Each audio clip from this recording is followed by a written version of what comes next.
जय हिंद दोस्तों। आज हम कवर करेंगे BA third year fifth semester political science यानी राजनीति शास्त्र। पेपर का नाम क्या है दोस्तों? पेपर का नाम है कंपैरेटिव गवर्नमेंट एंड पॉलिटिक्स यानी तुलनात्मक सरकार और राजनीति। इसमें क्या पढ़ना है दोस्तों? इसमें पढ़ना है यूके, यूएसए, स्विट्जरलैंड और चाइना यानी चीन। पेपर कोड क्या है दोस्तों? पेपर कोड है POL 301। दोस्तों सबसे मोस्ट इम्पोर्टेंट है ये। क्लास दूसरा है और यूनिट भी दूसरा है। सभी 30 प्रश्न है दोस्तों, तीनों मोस्ट इम्पोर्टेंट इस क्लास में लिए गए हैं। ठीक है दोस्तों, चलिए स्टार्ट करते हैं आज की क्लास। प्रश्न नंबर 1 है दोस्तों, लोक कल्याणकारी राज्य कहलाता है, इनमें से कौन सा लोक कल्याणकारी राज्य कहलाता है? पूंजीवाद राज्य के विपरीत हो, एक आदर्शवाद राज्य हो, या साम्यवादी आधारित राज्य हो, या व्यक्तिवादी एवं समाजवाद की मध्य स्थिति हो। तो याद रखिएगा दोस्तों, लोक कल्याणकारी राज्य वह कहलाता है जो पूंजीवाद राज्य के विपरीत होता है। ऑप्शन नंबर ए सही है। प्रश्न नंबर 2 है दोस्तों, उपभोक्ताओं का लोकतंत्र किसे कहा जाता है? तो उपभोक्ताओं का लोकतंत्र पूंजीवादी को कहा जाता है। प्रश्न नंबर 3 है दोस्तों, आर्थिक कार्य की स्वतंत्रता होती है, तो आर्थिक कार्य की स्वतंत्रता पूंजीवाद में होती है। अगर दोस्तों आप फिफ्थ सेमेस्टर के हैं तो अभी सब्सक्राइब कर लीजिए, ताकि छठे सेमेस्टर में भी आप हमारे साथ ज़बरदस्त तैयारी कर सकें। ठीक है, आगे बढ़ते हैं। प्रश्न नंबर 4 है दोस्तों, व्यक्तिगत संपत्ति का समर्थन किस विचारधारा ने किया? व्यक्तिगत संपत्ति का समर्थन किस विचारधारा ने किया? तो पूंजीवाद विचारधारा ने किया। आगे बढ़ते हैं। प्रश्न नंबर 5 है दोस्तों ये आपकी जिम्मेदारी है, अपने दोस्तों के साथ इस क्लास को ज़रूर शेयर करिएगा। इस तरह से शेयर बटन बना होगा, ठीक है, व्हाट्सएप पे ज़रूर शेयर करिएगा, एक लाइक ज़रूर कीजिएगा दोस्तों। ठीक है, प्रश्न नंबर 5 है, पूंजीवादी वर्ग का आर्थिक दर्शन है। पूंजीवाद का आर्थिक दर्शन क्या है? तो पूंजीवाद का आर्थिक दर्शन है पूंजीवादी वर्ग का आर्थिक दर्शन है, तो पूंजीवादी वर्ग का आर्थिक दर्शन पूंजीवाद है। प्रश्न नंबर 6 है, किस विचारधारा के अनुसार सभी संपत्ति चोरी की होती हैं?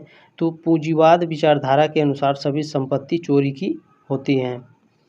प्रश्न नंबर 7 है, उदारवाद का आर्थिक दर्शन है, तो पूंजीवाद उदारवाद का आर्थिक दर्शन है।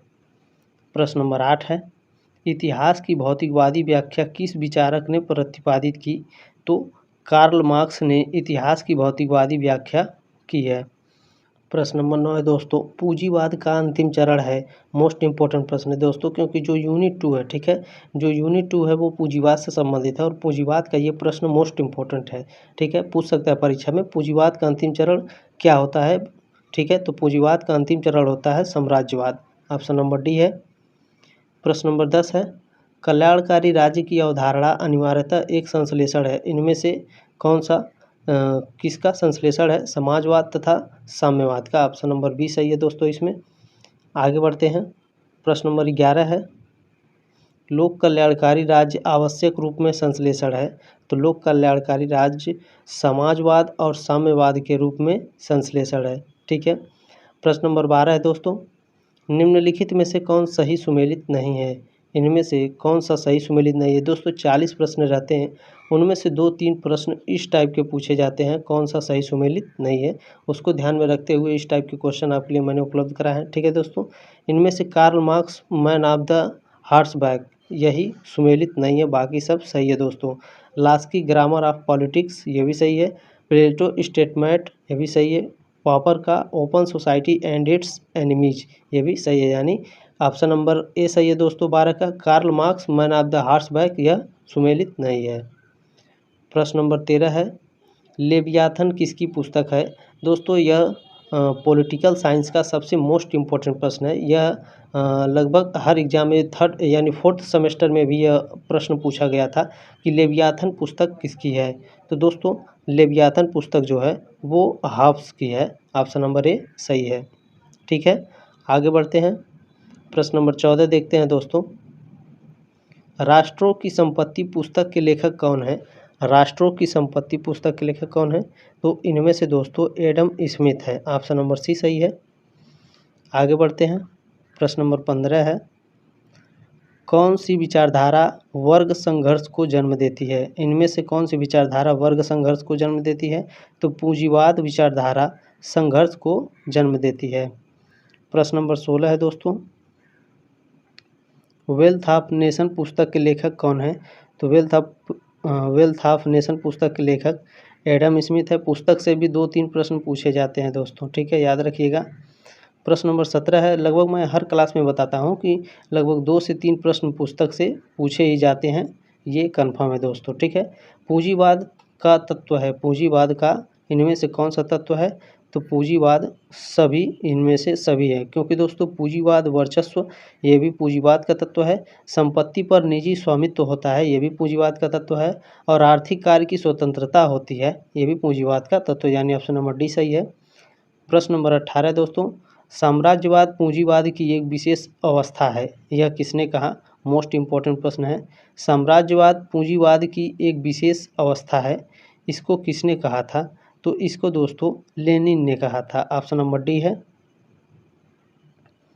प्रश्न नंबर 19 है दोस्तों, निम्नलिखित में से कौन सा आर्थिक उदारवाद के समर्थक थे?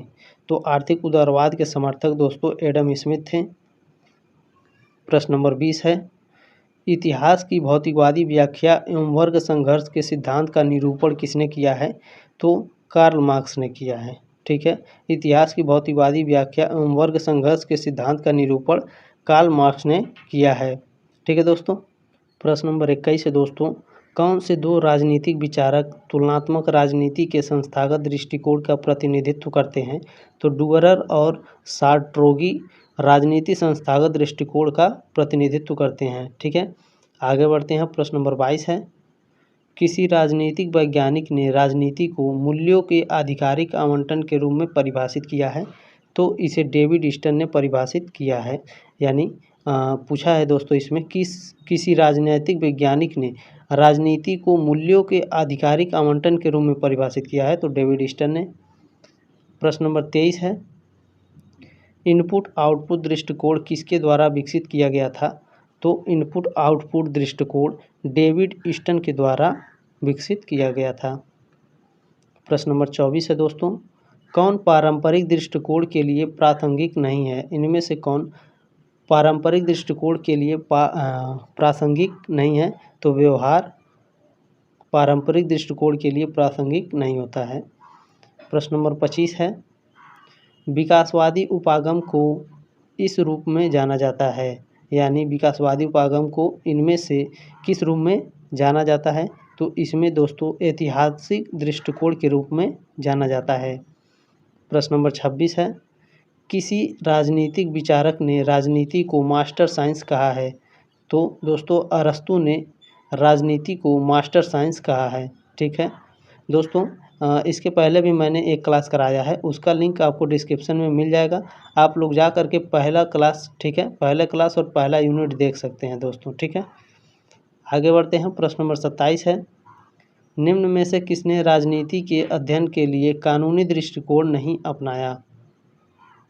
इनमें से कौन है दोस्तों जिसने राजनीति के अध्ययन के लिए कानूनी दृष्टिकोण नहीं अपनाया है? तो दोस्तों इसमें हरमन फाइनर हैं, जिन्होंने राजनीति अध्ययन के लिए कानूनी दृष्टिकोण नहीं अपनाया था।